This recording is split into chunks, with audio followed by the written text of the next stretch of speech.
dear friends. Praise the Lord. A very warm welcome to you all in the name of our Jesus Christ.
Praise the Lord.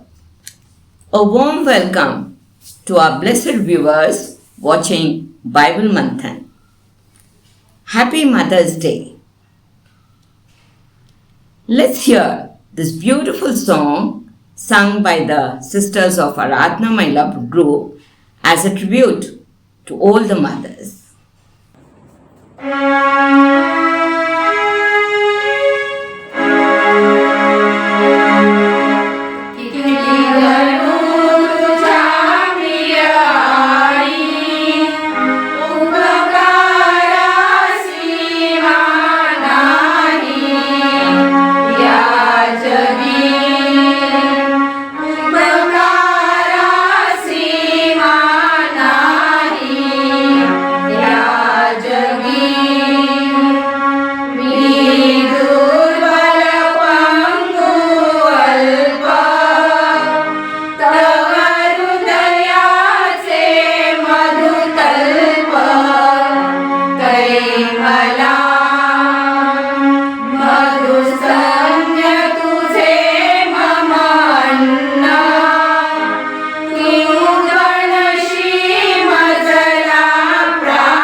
Bible says, faith comes by hearing the word of God.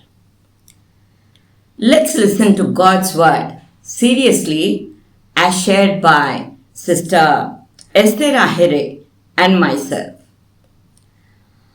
On this blessed occasion of Mother's Day, I would like to paraphrase the chapter on virtuous woman, Proverbs 31 from the Bible, and written by King Lemuel or King Solomon. Who can find a virtuous woman? Her price is far above rubies, above any calculations. Her husband has absolute trust in her. She will do him good and not evil all the days of her life. She keeps his clothing up to date, clean and tidy. She willingly works around the house. She provides variety at mealtime by wise selection of nutritious and delicious food. She gets up early in the morning to prepare breakfast for her husband and children. She is always concerned about the future stability and supply of her home. The strength of her character is shown in her attitude towards her household task. She is proudly ready to work late hours to accomplish her duties. She knows how to use a sewing machine and a needle. She has a compassionate heart and a helping hand towards the needy. Her family benefits from her domestic talents. Her own clothing shows good taste and modesty. Even her husband is known by her concern for his wearing apparel. She uses her talents to provide extra income for her family. She is known as a woman of honorable character, which gives her an inner joy. She is wise in her speech and speaks kind words. She is concerned about every member of her family. She does not gossip. Her children are happy to talk about her to their friends. Her husband also praises her to others. Other women have done great deeds, but this type of a mother and wife ranks the highest. Popularity is deceitful and glamour is shallow. But a woman who has personal contact with the Holy God, she shall be praised. She shall receive great satisfaction from her labors, and others shall talk about her good deeds wherever they go. Thus, we see that a virtuous woman is a commendable wife and a mother. She is constantly industrious and works for her family. She is a sharp businesswoman, self-disciplined and orderly. She has good, refined taste. Being spiritual minded, she is hospitable and charitable too. Surely, God's eye is upon such a virtuous and godly women as they live their lives in the orbit of God's will amidst all the cares, trials, and sorrows of their homes. Now, let's listen to what Sister Esther Ahede has to share on this day. प्रभूची स्तुती असो. या समय आपण सुरुवातीची प्रार्थना करूया. सामर्थ्याने भरलेल्या सेनाधीश परमेश्वरा, तुझ्या नावाला मान महिमा गौरव देते, तुझी स्तुती करते, तुझ्या नावाला धन्यवाद देते. आजच्या या मायवाराबद्दल मी तुझे गौरव करते. हा दिवस आमच्या सर्व मातांसाठी तू आशीर्वादित कर. येणाऱ्या वचनासाठी मी प्रार्थना करते. त्या वचनाच्याद्वारे तू आमच्याबरोबर बोल. तुझ्या पवित्र आत्म्याचे मार्गदर्शन तू आम्हाला कर. ही प्रार्थना मी येशूच्या मधुर नावात मागते, म्हणून तू ऐक. आमेन.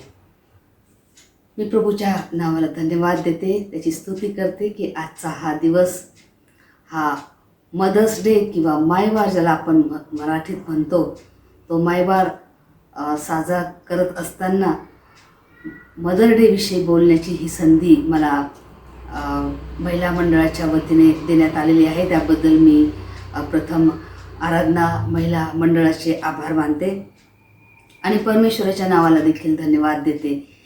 मदर्स डे किंवा मायवार हा आपल्या चर्चेसमध्ये साजरा केला जातो आनंदाने. आणि या मदर्स डेची सुरुवात साधारण 110 वर्षापूर्वी अमेरिका या देशामध्ये सुरुवात या मदर्स डे सेलिब्रेट करण्याची सुरुवात झाली. आणि ॲना नावाची एक महिला होती जी अविवाहित होती. तिने कधी लग्न केलं नाही, ती माता झाली नाही, परंतु ती आपल्या मातेला किंवा आपल्या आईला जवळून पाहत होती. त्या आईचं प्रेम आणि त्या आईचा कृपाळूपणा याकडे ती लक्ष देत होती आणि तिच्या निस्वार्थी काळजीबद्दल तिचं तिला कौतुक करावं असं तिला वाटलं. आणि म्हणून तिने हा मदर्स डे तिच्या चर्चमध्ये साजरा केला. तिच्या आईचा तिने सन्मान केला. आईचा सन्मान करणं किंवा हा अमेरिकेमध्ये साजरा केलेला सण हळूहळू संपूर्ण जगामध्ये साजरा केला जाऊ लागला. मदर्स डेच्या दिवशी अनेक लेकरे त्यांच्या आईचा सन्मान, त्यांना बक्षीस देऊन किंवा ग्रीटिंग कार्ड्सच्याद्वारे सुरुवात झाली. ग्रीटिंग कार्ड्स त्यांना देण्यात येत असे आणि त्यानंतर हळूहळू त्याच्या पद्धती बदलत गेल्या. परंतु आईचा सन्मान किंवा आईचं कौतुक करण्यासाठी, तिचा सन्मान करण्यासाठी त्या लोकांनी किंवा त्या ॲनाने हा मदर्स डे चालू केला. माझ्यासाठी माझी आई ही अशी व्यक्ती आहे की जिने मला माझ्या पायावर उभं राहायला शिकवलं. जिने मला माझ्या अशक्तपणात, माझ्या चुकांतून कसं शिकावं हे मला तिने शिकवलं. माझ्याकडून कुठल्याही गोष्टीची अपेक्षा न करता तिने मला नेहमीच मदत केली. माझ्या आईसोबत मी नेहमी आरामात, शांतीने आणि सुखसमाधानाने किंवा राहू शकते किंवा मी तिच्या संगती बोलू शकते. मदर्स डे हा सर्व जगामध्ये मातांचा सन्मान करण्यासाठी साजरा केला जातो. मूल आणि त्याची आई किंवा त्याचं माता यांचं नातं हे अतिशय पवित्र असं नातं आहे. ज्या नात्यामध्ये प्रभू येशूचं म्हणजे प्रेम किंवा त्यामध्ये आपल्याला कुठली अट दिसत नाही, ज्याला इंग्लिशमध्ये अनकंडिशनल लव्ह असं म्हणतात. अशा प्रकारचं हे नातं असतं. थेसली 5:11 मी वचनामध्ये लिहिलेलं आहे की ती सुखदुःखामध्ये आपल्यासोबत असते. प्रत्येक परिस्थितीमध्ये आपली आई आपल्यासोबत असते आणि उन्नतीच्या गोष्टी ती लेकरांसाठी करते. आपल्या लेकरांनी कोणत्या गोष्टी चांगल्या करता येईल, त्यांना कोणत्या गोष्टीमधून त्यांची उन्नती होईल हे ती पाहत असते. तिच्या संभाषणामध्ये कधी निंदा नसते आपल्या लेकराविषयी. ती आपल्या लेकरांविषयी कधी निंदा करत नाही. ती आपल्या जीवेला नेहमी आळा घालते. अनेक वेळा अनेक गोष्टी मुलांच्या हातून होतात किंवा काही चुका होतात, परंतु त्या चुका ती सारखी सारखी आठवत नाही की तू हे चूक केलं ते चूक केलं. ती प्रत्येक वेळेस आपल्याला क्षमा करत असते. ती आपल्या शेजाऱ्याविरुद्ध गुप्त चहाडी करत बसत नाही. आपल्या लेकरांना ती शिकवत असताना ती गुप्त चहाडी करत नाही. अशी चांगली माताचे लक्षण हे आहेत.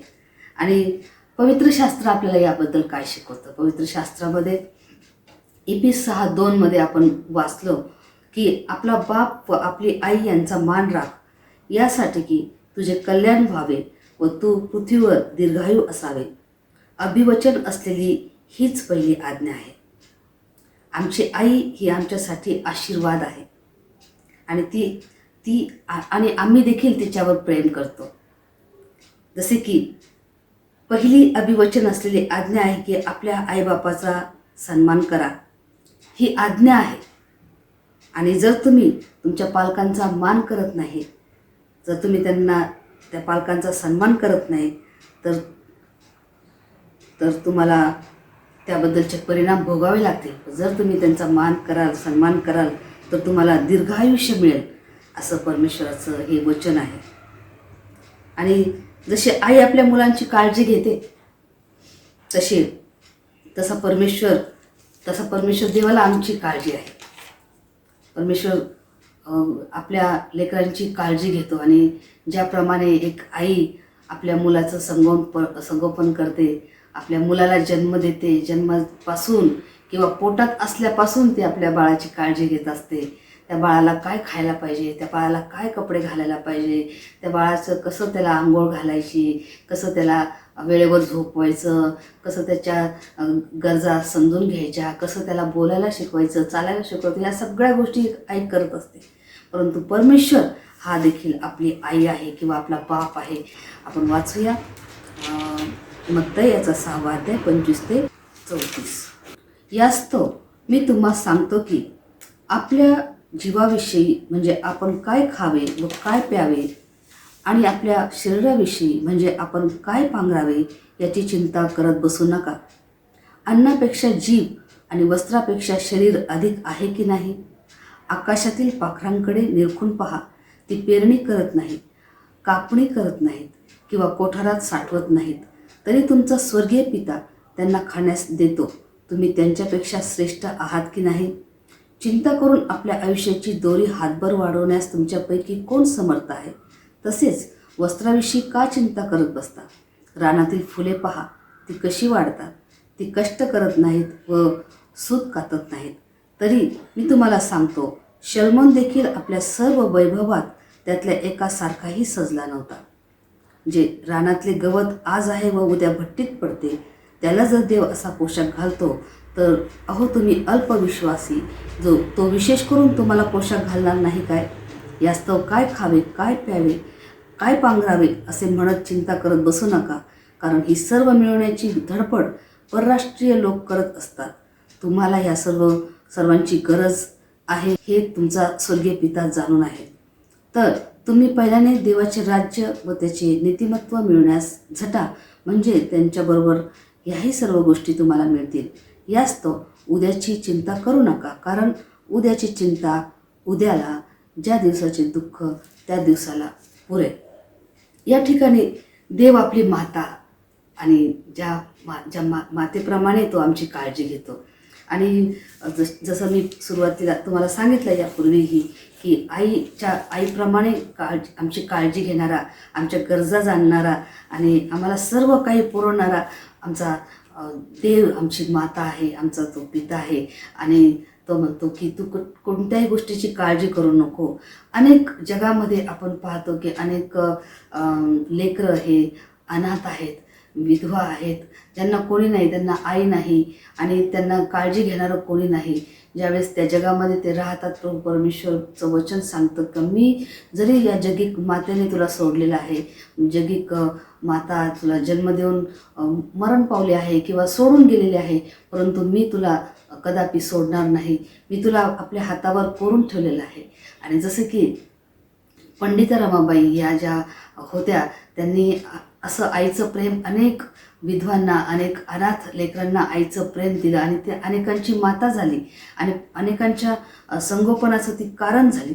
आणि जसं की परमेश्वराचं वचन सांगतं की परमेश्वर म्हणतो की तू जरी तुझी आई जरी तुला विसरली किंवा तिने तुला सोडून दिलं, परंतु मी तुला विसरणार नाही. मी तुला माझ्या तळ हातावर कोरून ठेवलेलं आहे. तुझं नाव माझ्या तळ हातावर मी कोरून ठेवलेलं आहे. आणि म्हणून जे परमेश्वराला भिवून वागतात किंवा जी आई आपल्या मुलांचं संगोपन करत असताना परमेश्वराला सन्मान करते, परमेश्वराची आठवण करते, प्रार्थनेमध्ये राहते, आपल्या लेकरांसाठी प्रार्थना करते, त्या आईची लेकरं हे चमकणाऱ्या ताऱ्याप्रमाणे चमकत असतात. आणि ज्यावेळेस आपली आई आपल्यासाठी प्रार्थना करते, ती प्रार्थना कितीतरी प्रभावी अशी प्रार्थना असते. आणि म्हणून आईची प्रार्थना ही फार महत्त्वाची आहे. आणि यासाठी एक घडलेली घटना मला या ठिकाणी सांगावीशी वाटते, जी मी ऐकलेली आहे की एक प्रवासी ऑस्ट्रेलियावरून इंग्लंडला जाण्यासाठी निघाला आणि तो जहाजाने प्रवास करत असताना ज्या जहाजात तो बसलेला आहे त्या जहाजामध्ये जेव्हा लोक प्रवास करतात त्या समुद्रामध्ये अनेक वादळं किंवा संकट येत असतात. आणि तो प्रवास ज्यावेळेस तो करत होता त्याचं जहाज ते बुडू लागलं आणि त्या जहाजामध्ये सगळे लोक पाण्यामध्ये बुडायला लागले. आणि हा पण बुडत असताना एक शेजारून एक दुसरं जहाज चाललेलं होतं आणि त्या जहाजातल्या लोकांनी पाहिलं की हा व्यक्ती बुडत आहे आणि त्यांनी जाऊन त्याला आपल्या जहाजामध्ये घेतलं, त्याचा जीव वाचवला. अशा प्रकारे तो परत प्रवास करत असताना दुसऱ्या जहाजावर पण संकट आलं आणि ते जहाज पण बुडायला लागलं. आणि मग त्या ठिकाणाहून तिसरं जहाज चाललेलं होतं आणि त्या तिसऱ्या जहाजातल्या लोकांनी पाहिलं आणि त्यांनी पण त्याला वाचवलं आणि आपल्या जहाजामध्ये घेतलं. तिसऱ्या जहाजातून जात असताना त्यावेळेस तो पुन्हा थोडं दूर गेल्यानंतर पुन्हा वादळ आणि संकट आले, पुन्हा त्याचं जहाज बुडवायला लागलं. पुन्हा चौथ्या जहाजातल्या लोकांनी त्याला वाचवलं आणि आपल्या जहाजात घेतलं. असं करत करत 7व्या जहाजापर्यंत तो आला. आणि 7व्या जहाजामध्ये ज्यावेळेस त्याला त्या 6व्या जहाजामध्ये तो बुडत असताना 7व्या जहाजातल्या लोकांनी त्याला आपल्या जहाजामध्ये घेतलं आणि त्याला त्यांनी आश्रय दिला आणि त्याचा जीव त्यांनी वाचवला. त्याला खूप आनंद झाला की इतक्या मोठ्या संकटातून परमेश्वराने मला 7 वेळा वाचवलेलं आहे. आणि 7 वेळा वाचून तो ह्या 7व्या जहाजामध्ये आलेला आहे. आणि आता त्याचं डेस्टिनेशन हे अगदी जवळ येत होतं. त्याचं घर आता लवकर तो घरी जाणार होता. आज कितीतरी वर्ष तो त्याच्या घरी गेलेला नव्हता. 10-15 वर्ष झाले ते त्याला त्या घरी जाऊन तो गेलेला नव्हता. आणि ज्यावेळेस त्या जहाजामध्ये तो आला त्या लोकांनी त्याला त्यामध्ये घेतलं. आणि प्रभू परमेश्वर त्यांनी देवाचे आभार मानले की देवापा ह्या सगळ्या संकटामधून तू मला वाचवलेला आहेस. आणि ज्यावेळेस ते लोक त्याला सांगायला लागले की तुझा जीव आम्ही वाचवलेला आहे, परंतु आम्हाला तुझ्याकडून एक मदतीची गरज आहे किंवा आम्ही तुझ्याकडे एक मदत मागू इच्छितो. तो म्हटला तुम्ही काय मागाल, तुम्ही माझा जीव वाचवलेला आहे. जर तुम्ही माझा जीव वाचवला नसता तर मी काहीच करू शकलो नसतो, पण माझा जीव तुम्ही वाचवलेला आहे. तुम्ही जे सांगाल ते मी तुमच्यासाठी करायला तयार आहे. आणि मग ज्यावेळेस तो म्हटला त्या लोकांनी त्याला सांगितलं आमच्यामध्ये एक वृद्ध महिला आहे आणि ती अनेक दिवसापासून आमच्या सोबत प्रवास करत आहे. आणि ती सारखी ज्यावेळेस प्रवास करत होती त्यावेळेस ती सारखी प्रार्थना करत होती, गीत गात होती आणि आम्हाला सांगत होती की मी माझ्या मुलाला भेटण्यासाठी इंग्लंडला जात आहे. आणि त्यामुळं मी पुष्कळ वर्ष झाले माझ्या मुलाला भेटले नाही आणि माझी इच्छा आहे की माझ्या मुलाला मी भेटावं. आणि ज्यावेळेस त्या लोकांना तिने सांगत होती त्यावेळेस तिला खूप आनंद होत होता. पण अचानक त्यांनी सांगितलं की काही दिवसापूर्वी तिचं तब्येत बिघडलेली आहे, तिला ताप आलेला आहे आणि तिचं बिछाण्यावर पडलेली आहे आणि तिचं आता शेवट होईल असं आम्हाला वाटतं. परंतु आमची इच्छा आहे की तिने तिच्या मुलाला तिची जी इच्छा आहे शेवटची ती इच्छा पूर्ण व्हावी आणि तिने मुलाला पाहावं. आता तिच्या मुलाला तर आम्ही ओळखत नाही किंवा तिच्या मुलाला आम्ही या ठिकाणी घेऊन येऊ शकत नाही, पण काय तू मदत करशील का आम्हाला त्याच्याकडे जाऊन तिला फक्त दाखव असं की तू तिचा मुलगा आहे आणि तिला सांग की मी तुझा मुलगा आहे. आणि ज्यावेळेस तो माणूस म्हटला की ठीक आहे, काय हरकत नाही, मी मदत करायला तयार आहे, जर माझ्यामुळे तिला आनंद होत असेल तर मी तिला जाऊन भेटेल. आणि तो गेला आणि तिने पाहिलं ती बिछाण्यावर तापाने फणफण पडलेली होती. आणि ज्यावेळेस त्याने तिला पाहिलं तेव्हा त्याला आश्चर्याचा धक्का बसला, कारण ती त्याचीच आई होती. आणि प्रियानो, ज्यावेळेस ती आई प्रार्थना करत होती, ज्यावेळेस ह्या व्यक्तीवर, ह्या मुलावर संकट येत होते, वादळामध्ये तो अडकत होता, समुद्रात पडत होता, पण वेगवेगळ्या पद्धतीने, वेगवेगळ्या 7 वेळेस त्याला अनेकांच्या मदतीने त्याला जीवदान मिळालं. का? तर त्याची आई त्याच्यासाठी प्रार्थना करत होती. त्याच्या आईच्या प्रार्थनेचं हे सामर्थ्य होतं. आणि प्रभू येशू देखील म्हणतो आपल्याला की तुम्ही माझ्याकडे मागा, प्रार्थना करा. आणि एक चांगली आई आपल्याला, आपल्या लेकरांना प्रार्थना करायला शिकवते. आणि येशू हा देखील आपली आई आहे आणि तो देखील आपली काळजी घेतो. त्या आपल्या प्रत्येक मुलाची, आपल्या प्रत्येक मुलीची परमेश्वराला काळजी आहे. तो आपल्याला म्हणतो की तू माझा मुलगा आहेस, तू माझी मुलगी आहेस. आणि म्हणून प्रभू येशू आपली आई आहे, आपला बाप आहे. आणि म्हणून नारायणराव टिळकांनी गीत लिहिलेलं आहे, ख्रिस्त गुरु माऊली गमाय माझी, ख्रिस्त गुरु माऊली. आणि ही हाके सरशी मज ताराया, स्वर्गातून धावली गमाय माझी, ख्रिस्त गुरु माऊली. आणि प्रभू येशू ख्रिस्त आपली माऊली आहे. आणि म्हणून आपण आपल्या माऊलीबद्दल देखील आणि आपल्या या ख्रिस्त माऊलीबद्दल देखील देवाचं गौरव करूया. देवाने ते आपल्यासाठी या जगामध्ये पाठवलेले आहे. प्रभू आपणास आशीर्वाद देव. Thank you, Sister Ahire, for your encouraging message. Kindly continue doing so. Let's pray. Loving Heavenly Father, thank you for the wonderful gift of mothers and their love, which they give us so freely. We pray, Lord God, please bless all the mothers. Give mothers the strength, patience, and wisdom as they nurture their families as per their will, as per your will. May they feel deeply loved and appreciated by their families, and especially by you, my dear God. Help us to honor our mothers, not just today, but every day. Amen. Before concluding this episode, may I tell every mom, don't stop believing God's promises. Don't ever quit believing and praying for your child. Whenever the mothers are weak, may the good God be our strength. Thanks. Stay blessed. Kindly continue watching Bible Manthan. Shalom.